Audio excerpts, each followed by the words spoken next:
Gece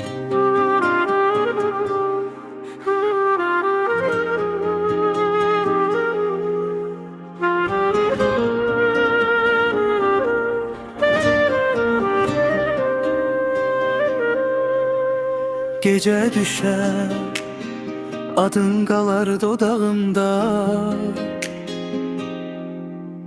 Sensiz bu şehir sanki yuxudadır. Bir sesin gələr uzaqdan yanıma. Qəlbim yenə səni axtarır.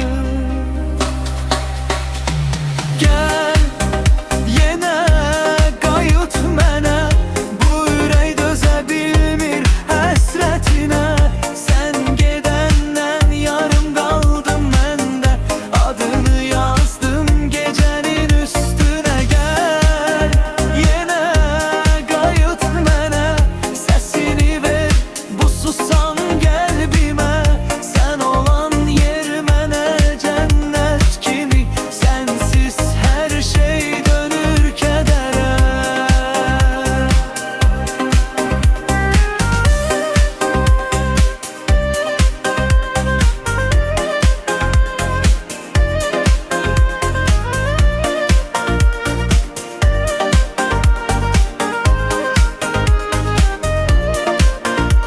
Yollar uzun, izlərin qalıb, baxdığım hər yerdə üzün tanış.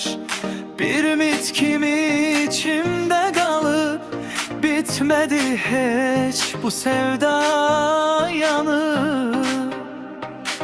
Nə qədər gizlənsəm də içimdən, adın keçir hər cümləmdən.